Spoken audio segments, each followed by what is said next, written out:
Ukrainian Commander-in-Chief Alexander Syrsky reported that in February, the armed forces of Ukraine successfully hit 22% more Russian military targets than in previous months. This was published on his official Facebook page. According to Syrsky, unmanned system forces as a whole have become an area of key importance in modern warfare.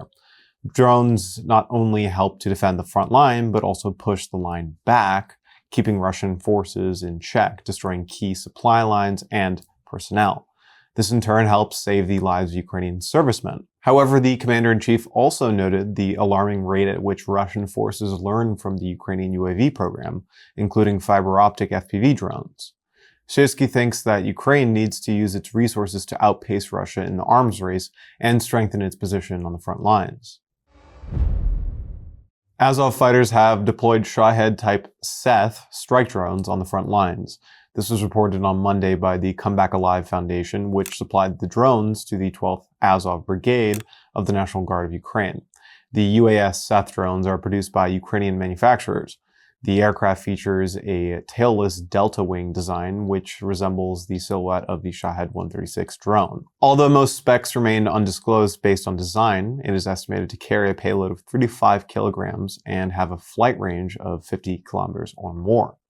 SETH was first publicly shown during German Chancellor Olaf Scholz's visit to Ukraine in December last year. Some of the UAVs shown alongside SETH incorporate AI-powered target acquisition from German manufacturers.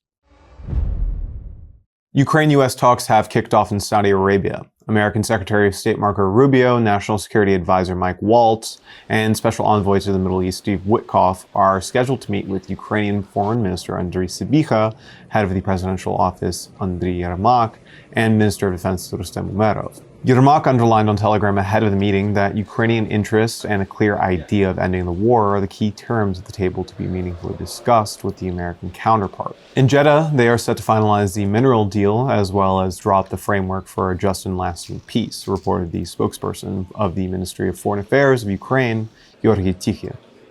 Previously on Monday, President Zelensky met with Crown Prince Mohammed bin Salman. Zelensky thanked the Crown Prince for his wisdom on this geopolitical situation and his support of Ukraine. While traveling to Jeddah, the U.S. Secretary of State emphasized that he hopes for good meetings on Tuesday. Speaking with journalists aboard the plane, Marco Rubio stressed that it's important for Washington to understand the Ukrainian position. However, he once again underlined that a ceasefire and the end of the war aren't possible unless both sides make concessions. Russian troops attacked the city of Odessa, setting fuel tanks on fire, reported the State Emergency Service. Additionally, a private house and a warehouse with children's toys went ablaze. More than 100 rescuers, volunteers, firefighters, as well as the National Guard worked to eliminate the consequences of the attack. It turned into black smoke in the early hours because before it was a very bright fire. We don't sleep at all at night. It's horrible, just look at this. More than 300 drones struck Russia in the early hours of Tuesday, with 10 regional governors decrying the massive UAV attack. According to Russia's Ministry of Defense, anti-air units took down 337 drones, including those that targeted Moscow, where the mayor stated it was the biggest drone strike to date. Airports closed in the capital, while damage was reported around the city as a result of the attack.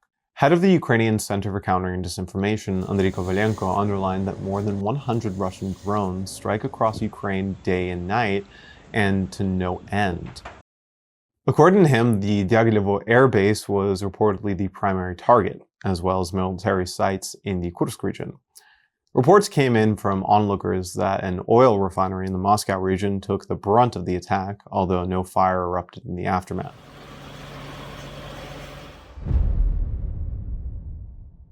Denmark is ready to provide its troops to Ukraine if there will be a need to send European peacekeepers. This was reported by Danish media outlet DR, citing the country's foreign minister Lars Løkke Rasmussen and defense minister Troels Lund Poulsen. After a meeting in the Foreign Policy Committee, Rasmussen stated that it's important for Europe to send the right signals to both Putin and Washington. That's why, if it comes to the point where a ceasefire or peace agreement requires a European presence, Denmark is prepared to do so in principle. However, there are no concrete plans on the table for now. It will depend on how things develop, added Poulsen. France would refuse any form of demilitarization of the Ukrainian army, stressed the French Armed Forces Minister Sébastien Lecornu. At the Paris Defense and Strategy Forum, which The Guardian says gathered over 30 army chiefs, Lecornu stated that Europe was facing a new period. He underlined that today's discussions, in particular, will look at how NATO and the West could protect its eastern flank in case any country decides to diminish its contribution to the alliance. This afternoon is about looking into the future and as a priority to think about what the Ukrainian army should be in the future.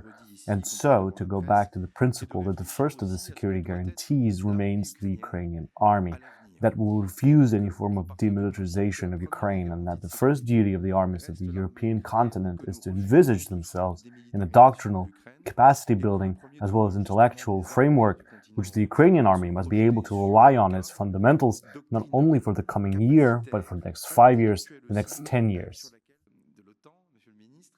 At the same time, Lecornu's Dutch counterpart, Ruben Brekelmans, stated that Europe needs to fortify its security architecture, and it doesn't have much time to get this right. According to him, peace has to be achieved through strength, through resilience, and through partnerships. We have to get over our inferiority complex. We are more powerful than we think, and we will need that power for our security. Putin has made very clear that Ukraine is not his final stop on his campaign to the imperial past. He will continue his aggressive efforts to increase the influence and the territory of the Russian Empire, towards his dream to re-establish a Ruski Mir, or a Russian world. It's a dream for Putin, and it's a nightmare for the rest of Europe. It's time we let Putin wake up to the fact that his dreams do not match reality. The EU wants to use every financial lever it has to strengthen and accelerate its defense production. This was stated by the European Commission President Ursula von der Leyen in a speech at the European Parliament. Von der Leyen stressed that the Russian military complex is outproducing the EU, with Moscow spending more on armament than all of Europe combined. The time of illusions is over now. Europe is called to take greater charge of its own defense, not in some distant future, but already today. We need it first and foremost because of the situation in Ukraine. There is the urgent need to fill the gaps in Ukraine's military supplies and to provide Ukraine with solid security guarantees. But this moment of reckoning isn't only about Ukraine. It is about all of Europe and our entire continent's security. Putin has proven time and again that he is a hostile neighbor. He cannot be trusted. He can only be deterred. The talks between the U.S. and Ukrainian delegations in Jeddah resumed after a break. This was reported by the State Department spokesperson Tammy Bruce. The pause came after the first round of negotiations that lasted 3.5 hours in Saudi Arabia. This was reported by CNN. Secretary Rubio, how was the meeting? Sir, how was the meeting? Did it go well, Mr. Waltz? U.S. Secretary of State Marco Rubio and the National Security Advisor were seen together in the lobby of the Ritz-Carlton Hotel, where the talks between Kyiv and Washington are taking place. Ahead of the meeting, the head of the Ukrainian Office of the President stated that Ukraine is ready to move towards peace and relies on security guarantees to prevent Russian aggression from being repeated in the future. Now we think it's necessary to discuss the most important how to start this process, and we're very open. And we want to have very constructive, deep, partners conversation with our American partners. Earlier, in an opinion piece for The Guardian, Andriy Yermak wrote that Ukraine has never been closer to a ceasefire in the war waged by Russia, but achieving a lasting peace will require strong U.S. leadership, tougher sanctions, and firm security guarantees. The Kremlin leader Vladimir Putin has ordered the launch of a nationwide military patriotic games called Family Zernitsa, requiring both parents and children to participate. This was reported by the Moscow Times. In the Soviet Union, Zernitsa was a popular children's war game organized within the Young Pioneers organization and imitated various military actions. Now, according to the directive, the Kremlin administration and the Defense Ministry are obligated to develop a competition framework involving physical, intellectual, and creative challenges for families across all regions of Russia. The initiative was proposed by Deputy Defense Minister Anna Tsivilyova, who is also Putin's niece.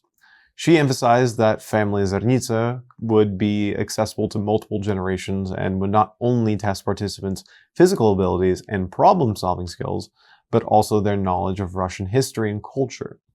Previously, Zernitsa games were organized by the pro-Kremlin youth movement Yunarmia.